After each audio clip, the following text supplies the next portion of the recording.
Señor, venimos delante de Tengan todos muy buenos días, comenzando esta semana y esperando en el Señor, en sus propósitos, orando por la salud, ya que es un peligro inminente para todos, pero confiando en la provisión del Señor.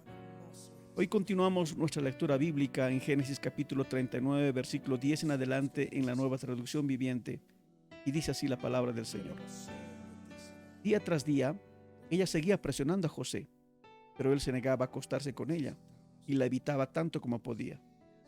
Cierto día, sin embargo, José entró a hacer su trabajo y no había nadie más allí. Ella llegó, lo agarró del manto y le ordenó: vamos, acuéstate conmigo. José se zafó de un tirón, pero dejó su manto en manos de ella al salir corriendo de la casa. Cuando ella vio que tenía el manto en las manos y que él había huido, llamó a sus siervos. Enseguida todos los hombres llegaron corriendo. Miren, dijo ella, mi esposo ha traído aquí a este esclavo hebreo para que nos deje en ridículo. Él entró en mi cuarto para violarme, pero yo grité.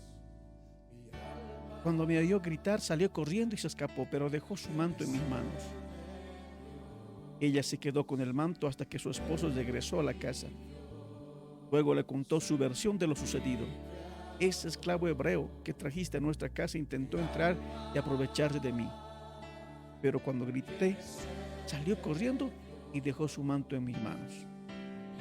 Potifar se enfureció cuando oyó el relato de su esposa acerca de cómo José la había tratado. Entonces agarró a José y lo metió en la cárcel donde estaban los presos del rey. José se quedó allí.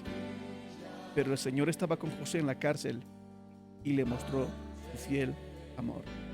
El Señor hizo que José fuera el preferido del encargado de la cárcel. Qué triste historia para José. Una cosa es que él fuera negligente y que por errores suyos tenga que pagar consecuencias.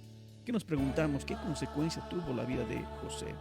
¿Por qué estaba donde estaba? ¿Qué le sucedió? Que a veces pensamos que todo lo malo que ocurre es porque algo malo hicimos antes. Es cierto, la mayor parte de las veces que sufrimos en ciertas situaciones son consecuencias de nuestros errores pasados. Pero aquí nada tenía que ver ello. Así como la vida de Job, José tenía que pasar un proceso. Dios le estaba probando. De alguna manera, todo el que va a ser usado por el Señor tendrá que pasar un proceso y a veces doloroso. Dios no tiene que medir. Todas las cosas que valen literalmente son puestas a pruebas. Los zapatos, los pantalones, las casas, todos los materiales de buena calidad son puestas a prueba de la mejor manera. Y a veces para ver hasta cuánto se tensa, cuál es su nivel de presión. Esto es tan importante para la comprensión del creyente en su vida o terminará amargado. José no había hecho nada incorrecto. José lo que quería hacer era honrarle al Señor. ¿Qué hacía él? Simplemente lo correcto. Huir de la tentación. Aunque la mujer había tomado su posición como ama para ordenarle a José hacer lo que él no quiso, él pudo decir el no, no solamente ante la obligación y ante la autoridad a quien debía completa y absoluta obediencia. Él decidió pasar por alto una autoridad humana para someterse a la autoridad divina. Qué importante es esto para nosotros. La autoridad más importante no es ni siquiera el policía ni el Estado. Para los médicos que en otros países está aprobado el tema del aborto, su autoridad máxima es el Señor y no las leyes del Estado. Así es como tenemos que actuar. Por encima de nuestros padres, autoridades, está la autoridad divina. Esto es muy importante que tenemos que entender y ponerlo en la mesa de manera muy clara. Por eso es que José nos enseña una gran lección, pero al mismo tiempo él se encontraba en degradé, cada vez más abajo. Parecía que le iba mal. Muchas veces los salmos explican que los perversos prosperan mientras los justos parecieran sufrir. Pero esto es por un tiempo, porque los perversos florecen como la hierba, que un momento están y en otro ya no están. Así es que de esa manera la esposa de Potifar le acusó a José. Pero creo que entre la gente que estaba alrededor de la casa sabían cómo era esa mujer y en más de una ocasión le habrían visto insinuar. Entonces la credibilidad no lo tenían, pero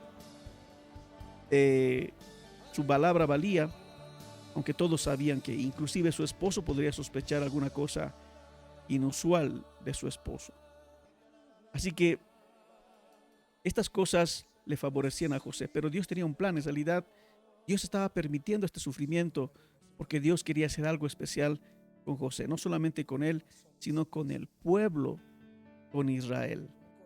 Por eso es que el que tenía el control de la historia sabía las cosas que habrían de acontecer. Esto nos anima a pensar y confiar en el Señor. Hoy nos encontramos en incertidumbre, en este rebrote de la pandemia. Y nos ponemos a pensar, Señor, ¿dónde está tu mano? Para ti nada es imposible, podrías eliminar el virus en un momento, pero Dios tiene planes con su pueblo. Quizás tenemos que pensar de esta manera. Él siempre está en el control de la historia.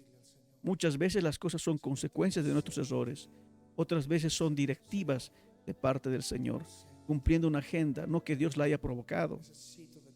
Pero es algo importante, Dios puede sacar grandes lecciones, como dice la palabra del Señor. Para los que aman a Dios, todas las cosas les ayudan a bien. Confía en el Señor, no importa lo que esté pasando, no importa que las cosas sean injustas, confía en el Señor sobre todas las cosas. Aférrese al Señor más y más y Dios le irá respaldando cada día. Dios te bendiga. Les habla el pastor Joel Cuellar desde Sucre, capital de Bolivia.